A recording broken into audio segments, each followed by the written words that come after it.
Et pour conclure cette vidéo, j'ai décidé de faire un petit test. Alors voilà, j'enregistre ça le 11 août. Je viens de regarder une vidéo intéressante sur les youtubeurs et leurs problèmes psychologiques. Et j'ai vu des discussions de la part d'autres personnes qui font des vidéos sur YouTube sur le fait qu'ils répètent en même temps tous les mêmes trucs basiques à la fin de leur vidéo, le fait que tout le monde fait son classique, surtout n'oubliez pas d'appuyer sur le pouce et de vous abonner si vous aimez. Du coup voilà, je vais tester, ouais, je vais mettre un petit message à partir de maintenant à la fin de chaque vidéo. Il y a quelques temps dans une de mes vidéos je disais « Oh tiens, j'ai 50 abonnés comparé à plein d'autres chaînes, c'est ridicule ». Voilà, là au moment où j'enregistre, je crois que j'ai 55 abonnés sur la chaîne. Voilà, 5 de plus, ça fait 10% de plus. Voilà, tout ça pour dire à partir de maintenant, je vais laisser ça quelques semaines. À la fin de chacune de mes vidéos, j'aurai un petit message enregistré à l'avance disant, dire si vous aimez, n'hésitez pas à mettre un commentaire, n'hésitez pas à recommander la vidéo. Histoire comme ça, comme test, de voir si ça a un changement significatif sur mon nombre d'abonnés. Voir si d'un coup les gens se disent « Ah oui, c'est vrai que je pourrais laisser un commentaire, j'y pense pas, j'ai pas l'habitude. » Voilà. Et puis, alors bon, de toute façon, ça aura pas un impact, c'est pas la réaction à ça qui aura un impact sur les prochaines vidéos. Par contre, dans les prochains temps, vu la saison, vu le fait qu'il y aura peut-être que je serai peut-être prochainement en vacances, vu le fait que, à l'inverse, je sais pas, j'aurais peut-être une surcharge de boulot, et également vu le fait que pour le moment j'arrête un peu d'acheter des nouveaux packs et du coup je vais pas voir, je vais faire une pause dans les déballages de boîtes parce que commenter les cartes en théorie c'est bien, c'est quand même mieux si je peux indiquer, c'est quand même mieux si à mon analyse théorique de la carte, je vois la carte, je m'imagine bien dans quelles conditions je pourrais l'utiliser, quel combo je pourrais faire. C'est quand même toujours mieux d'avoir un retour sur la carte, d'avoir pu la tester. Bref, tout ça pour dire, si je stoppe momentanément mes achats, parce que je suis en vacances, j'ai pas trop le temps de jouer, il est assez probable que je vais faire moins de vidéos sur les nouveautés, peut-être faire des vidéos un petit peu moins marquées dans le temps, faire des commentaires de decks. Les decks dépendent évidemment des cartes parues, mais il n'y a pas cette idée, c'est l'actualité. Après tout, peut-être qu'aujourd'hui, il y a quelqu'un qui crée un deck avec uniquement la boîte de base, la campagne de Dunwich et la campagne de Carcosa. Donc, le fait de regarder une vidéo d'explication de deck qui date de l'époque où il n'y avait rien de sorti après Carcosa, ça peut l'intéresser quand même. Oui, voilà, donc je disais, peu de contenu sur ce qui vient de sortir dans les prochains temps. Je vais continuer les redéballages, je sais plus trop où j'en suis. Je dois en être dans les premiers packs de la campagne. Non, même je crois que j'en suis aux cartes mystiques de la boîte La Civilisation Oubliée. Donc plutôt que de continuer les déballages, je vais finir les redéballages et je vais essayer de travailler sur l'habillage un peu de la chaîne, truc que je comptais faire depuis longtemps. J'ai fait mes premières vidéos en fin décembre 2018, et depuis ce temps-là, j'ai toujours pas un écran de présentation, un écran de générique, éventuellement un petit jingle de début, de fin de vidéo, toujours pas pris la peine de faire des incrustations de texte quand c'est nécessaire. Et si je me retrouve en vacances sans la possibilité d'enregistrer dans de bonnes conditions, parce que je suis pas chez moi, parce que je me balade pas avec mon micro, ou parce que je sais pas, parce qu'il y a du bruit que j'ai du mal à gérer, et je travaillerai un petit peu sur l'habillage. Voilà. Et il y a aussi, ça pareil, c'est un projet que j'ai laissé j'ai un projet que j'ai laissé de côté très longtemps. Au début, tout simplement, j'avais essayé de bien paramétrer tout comme il faut. Oui, je vérifie que ça enregistre, j'ai eu de mauvaises surprises plus d'une fois. J'ai essayé de bien enregistrer comme il faut, mais j'avais mal réglé le son. Du coup, mes premières vidéos sont inaudibles, quoi. Et il va falloir aussi que je refasse ces 3-4 premières vidéos sur comment je suis en tant que joueur d'horreur Arkham, comment je range mes cartes, comment je conçois un deck, dans quelle situation je joue, pourquoi est-ce que je joue toujours en solo dans le sens seul joueur, pas dans le sens avec un seul investigateur, etc., etc. Bon ben voilà, donc le résumé, si vous aimez les vidéos que je fais, si vous trouvez des choses à y redire, faites comme vous le conseillent les autres personnes qui font des vidéos sur YouTube. Moi j'ai du mal à me considérer comme un YouTuber, je fais des vidéos, je les mets sur YouTube, mais en aucun cas, vous ne voyez pas ma tête sur les vidéos, et deuxièmement, je ne suis pas connu, même si je mets en ligne sous mon vrai nom, je ne suis pas connu, du coup je me considère pas comme YouTuber, mais comme personne qui fait des vidéos et qui les met sur YouTube. Bref, faites comme vous le conseillent les autres YouTubers, comme vous le conseillent les YouTubers, les autres vidéastes plus connus que moi, qui, je suppose, digressent beaucoup moins, font des vidéos plus simples à suivre. N'hésitez pas à laisser un commentaire, à mettre une remarque, à poser des questions. N'hésitez pas à vous abonner. De toute façon, actuellement, il y a quand même une certaine logique, une certaine continuité dans mes vidéos. J'ai pas prévu de me mettre à parler de complètement autre chose. Je compte pas faire de vidéos sur les jeux vidéo, je compte pas faire de vidéos sur, le sport, la musique ou quoi que ce soit. Donc, si vous aimez les dernières vidéos que j'ai faites, probablement vous trouverez intéressantes les prochaines. Être abonné vous évitera de les manquer. Si vous voulez mettre un petit pouce vers si vous voulez cliquer sur le pouce vers le haut, n'hésitez pas. Et encore une fois, c'est par curiosité, voir si ça change quoi que ce soit, au nombre de commentaires, au nombre d'abonnés, le nombre de pouces, j'y fais pas attention, voilà, c'est histoire de voir si ça change quelque chose, et puis si vous mettez des commentaires, constructifs, je pourrais éventuellement améliorer le contenu, si c'est dans mes cordes.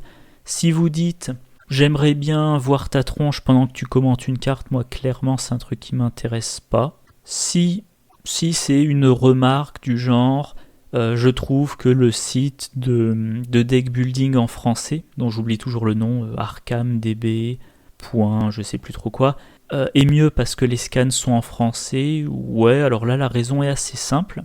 Je maîtrise le système de recherche d'ArkhamDB. ArkhamDB en français, alors justement le système de recherche moins. Alors je vais ici incruster une image donc du système de recherche.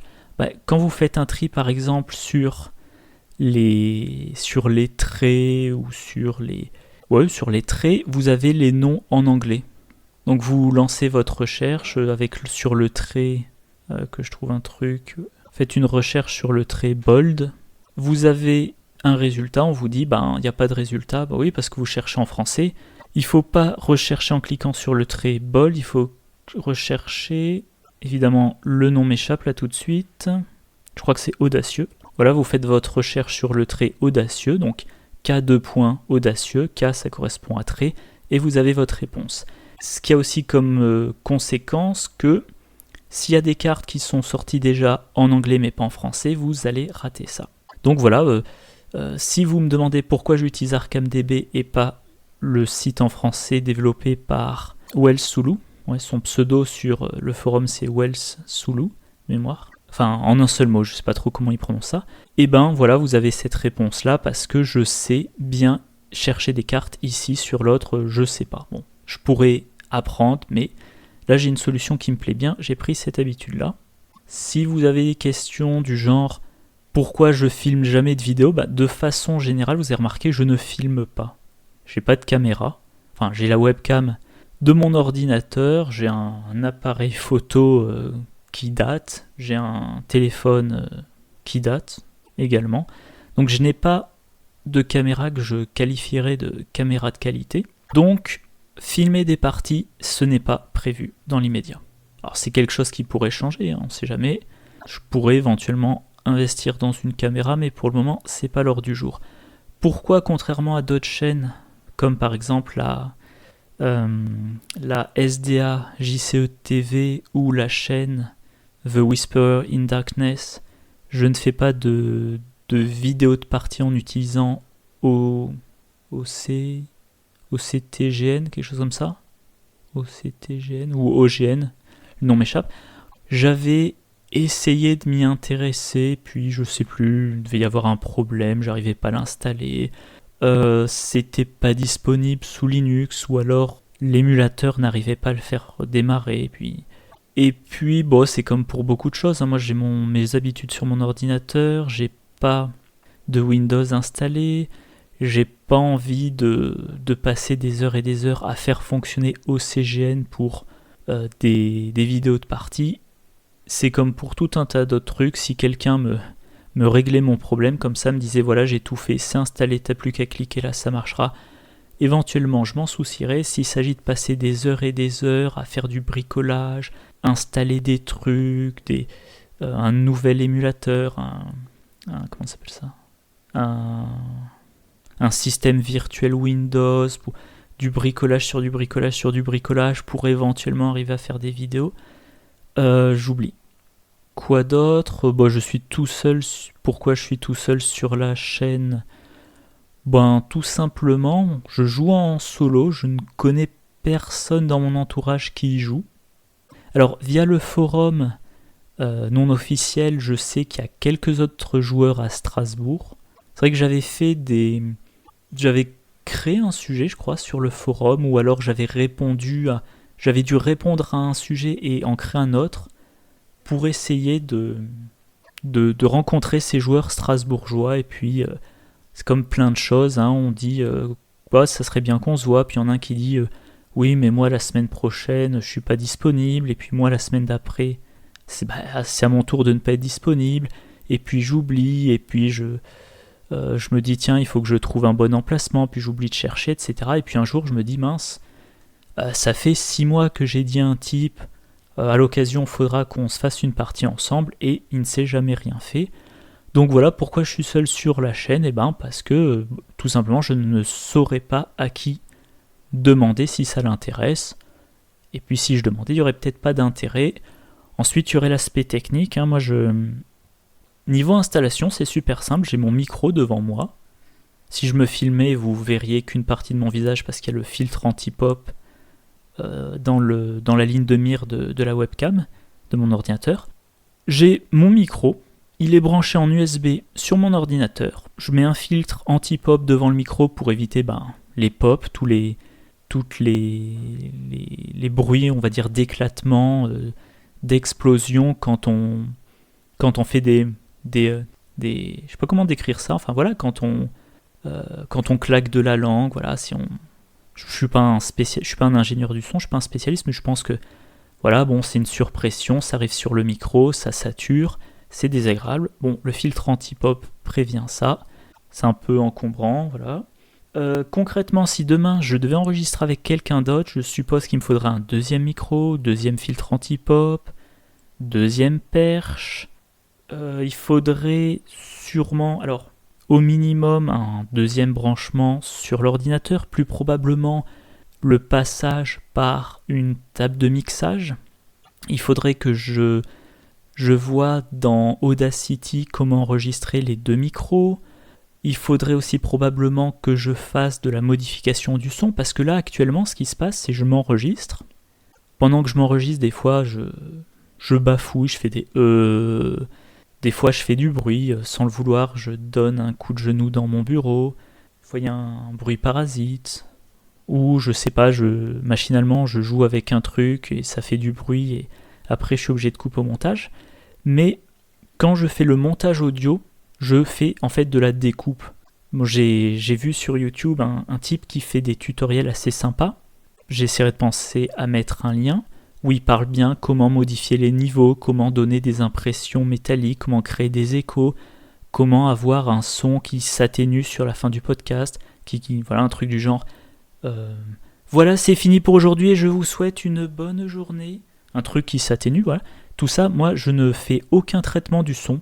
je récupère mon fichier brut que j'ai enregistré, je coupe au départ les quelques secondes pendant lesquelles je m'assure que l'enregistrement est lancé, je coupe les quelques dernières secondes entre le moment où j'ai fini de parler et le moment où j'ai cliqué sur stopper l'enregistrement, je coupe certaines pauses, je coupe donc les E, je coupe les moments où j'ai fait du bruit, éventuellement il peut m'arriver en plein enregistrement, au téléphone qui sonne, je réponds au téléphone, je passe aux toilettes, bon il y a plein de trucs à couper mais je ne fais aucun traitement du son.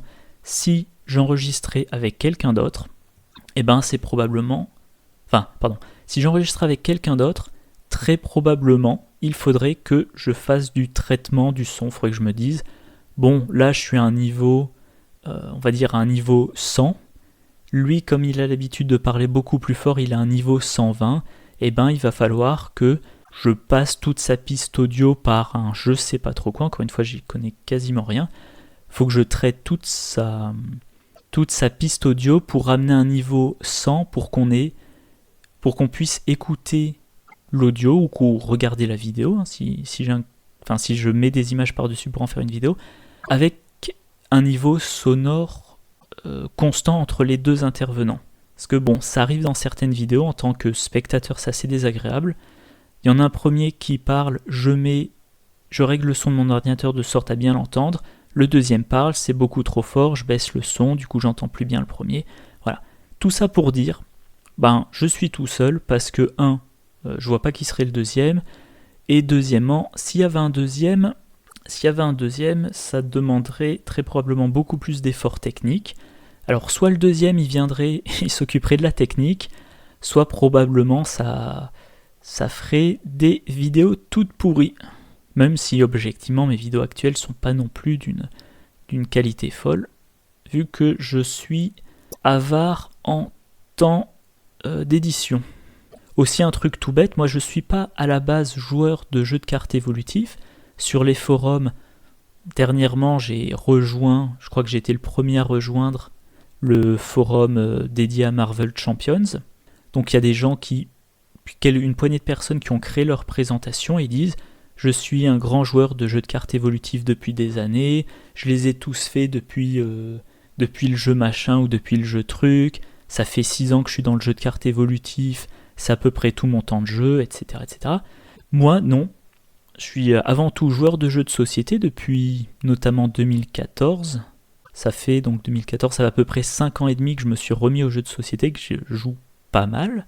Je me suis lancé bien dans Horror Arkham, le jeu de cartes évolutif, en février 2018, si je dis pas de bêtises. En ce moment, avec les dernières vidéos, la question c'est est-ce que je fais l'effort financier, est-ce que je fais l'effort en temps? Est-ce que j'investis le temps et l'effort et les sous pour me lancer dans Marvel Champions? Réponse dans quelques mois. Mais Horror Arkham, le jeu de cartes évolutif, j'y joue seul, je fais seul les vidéos dessus. Si je commençais à faire des vidéos avec quelqu'un d'autre, je serais quand même tenté de faire des vidéos avec cette personne concernant des jeux auxquels on jouerait tous les deux, éventuellement avec d'autres personnes. Donc si quelqu'un me rejoignait sur cette chaîne, déjà il faudrait que je change le nom, probablement, pour pas mettre les vidéos sous mon nom, et ça serait pour parler de jeux multijoueurs. Peut-être uniquement du jeu duo. Demain, si je me mets en couple avec une joueuse aussi passionnée que moi, peut-être qu'on fera plein de parties en duo, rarement à 3 ou plus, et peut-être qu'on fera que des vidéos sur du jeu de joueurs. Si c'est simplement un pote, un voisin avec qui je fais les vidéos, il est probable même qu'on fasse des vidéos sur des jeux de société. Et pas un jeu auquel moi je jouerais dans mon coin et lui jouerait dans son coin. Donc ça serait des vidéos, je sais pas, sur le deck building, l'autre type de deck building, genre Dominion, genre les jeux Legendary, Clank, etc., etc.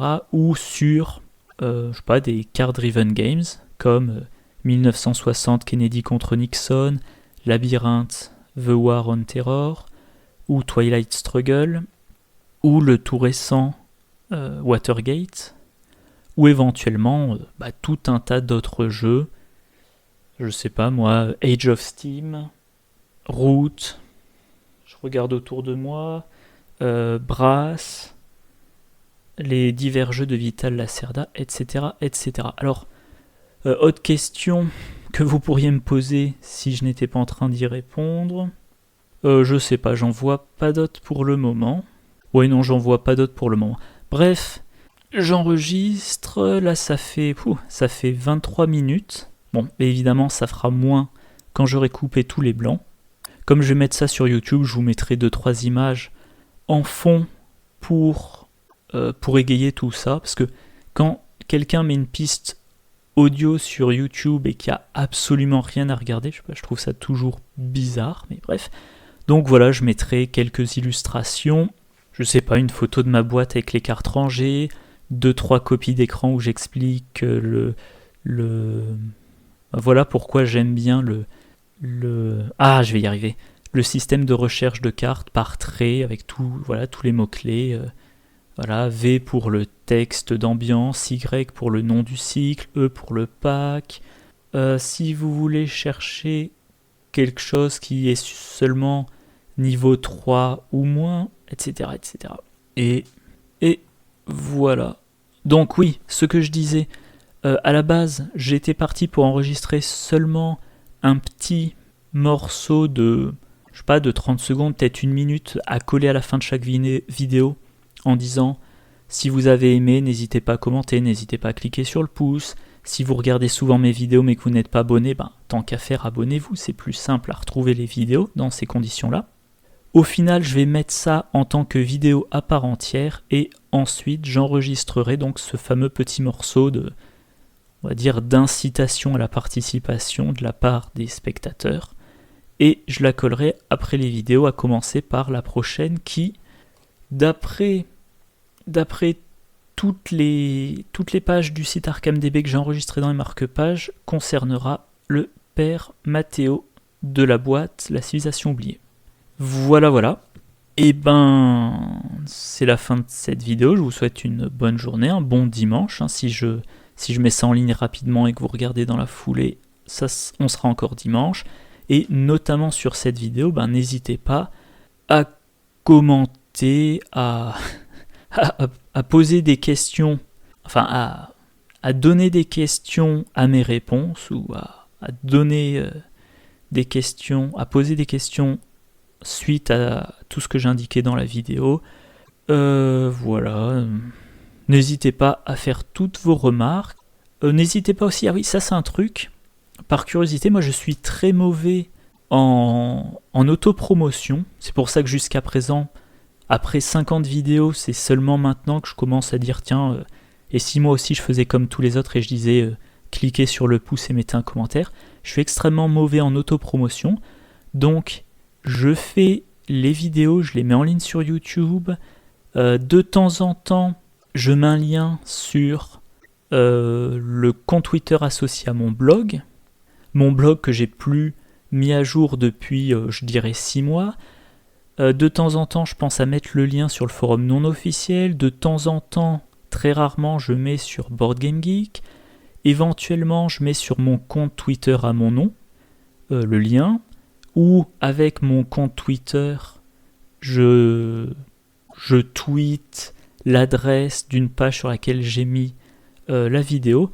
Donc oui, effectivement, si vous laissez un commentaire, n'hésitez pas à mettre dans le commentaire comment vous êtes arrivé à cette vidéo. Est-ce que c'est parce que vous êtes abonné? Est-ce que c'est parce que vous consultez Board Game Geek?